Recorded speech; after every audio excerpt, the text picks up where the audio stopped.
Greetings Internet, DDA here, and I'm feeling a little cerebral today. Welcome to week 9 of my card of the week. Last week was Black Style, Black Reflection. If you didn't get a chance to see that video, please click on the link. This week for week 9 is Blue Style, and for Blue Style I chose Blue Mental Drill, and this card has an effect. Endurance 2. Constant.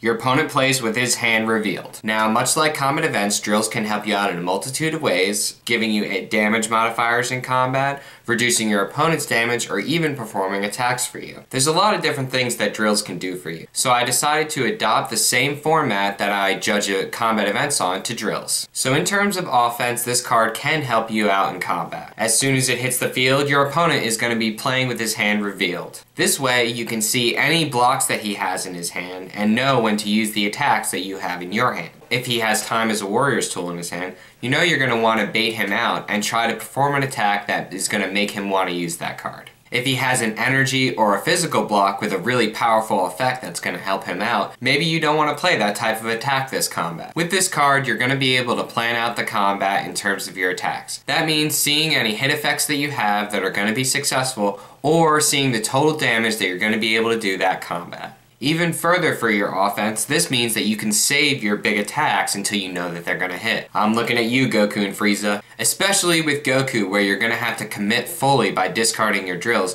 you can see when that attack is going to be successful. There are many hit effects in this game that can change the entire game if they actually are successful. Like Blue Net Beam, Blue Lunar Ray, and Set 2 is even showing more promise with Blue Physical, so I'd keep an eye on Blue Fist Smash as well. Different personalities have really powerful hit effects. Don't forget about Krillin's Solar Flare and Piccolo's Special Beam Cannon. The thing that you're going to hate about this card is it doesn't actually do anything for you. It only gives you knowledge. The damage that you go into combat is the same damage you have with or without this card. You are no stronger with this card on the field. And for all of these reasons, I'm going to give this card a 3.5 out of 5 for offense. It can really help you out by letting you plan out the order of attacks that you're going to want to do in combat. However, if you play an offensive deck, you may not want to play a card that gives you no raw power. Next up, for defense, you're going to see right away that this card has Endurance 2. 2 Endurance means that it's tripling its effective life card count in your deck. And instead of counting as 1 card when you flip it over, it's actually going to count as 3. Even Orange Style, the drill style, doesn't really have that many drills that have Endurance. Inside combat, this is going to help you out much more defensively than it will offensively.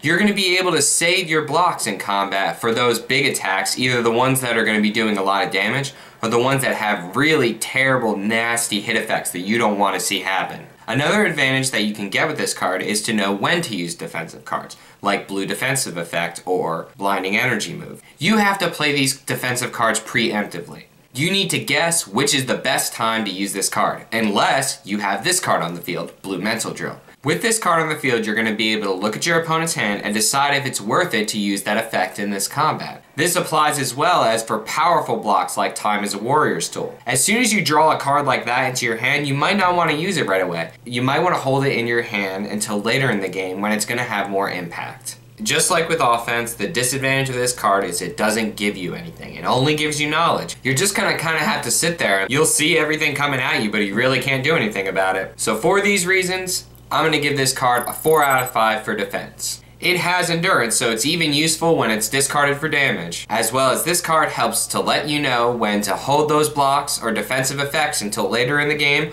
or when exactly you want to use them. As far as combo potential goes, this card helps Blue out a ton. If you played any other card game other than this one, you know that sometimes combos go off of key cards that you only have a few copies of in your deck. If these cards get disrupted in combat, there's a chance that it could ruin your combo for the rest of the game. This card helps you perform combos in that it lets you play out the entire combat from beginning to end at the start. You can see pretty much every single combination that's going to happen in combat. The thing that makes this card especially good is that in Blue Style, every physical combat and energy combat at least has 2 options to use. With your mastery, every single one of those cards is going to be used as a block of its opposite type, or as whatever the card does. This gives you a ton of options, and it's really hard to know what to do in combat without knowing what's in your opponent's hand. With this knowledge, you can see his total number of each type of attack, and be able to play out the combat to know when you should use your mastery and when you should not. Not only that, there are a ton of cards in blue style that have additional effects when they're discarded from your hand. Cards like Blue Guard, Blue Torpedo, and there are a ton more of these effects coming in set 2. Additionally, there are a lot of cards that just let you do multiple things, like Blue Arm Blast and Blue Round Throw. And then, once you add in the idea that blue can copy your opponent's attacks back at him,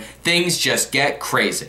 They seem to be supporting this idea in set 2, so I can only imagine how many choices you're gonna have moving forward. Limitless! Limitless! Limitless! Just like in offense and defense, this card's disadvantage is that it doesn't help you. It gives you knowledge. It optimizes. It just allows you to see what options you have, what's the best choice. So because of this, for combo potential, I'm giving this card a 4 out of 5. Sometimes the thing that kills you in Dragon Ball Z is a poor choice, and not so much the matchup that you're playing. And with this card, you shouldn't be making any bad choices, right?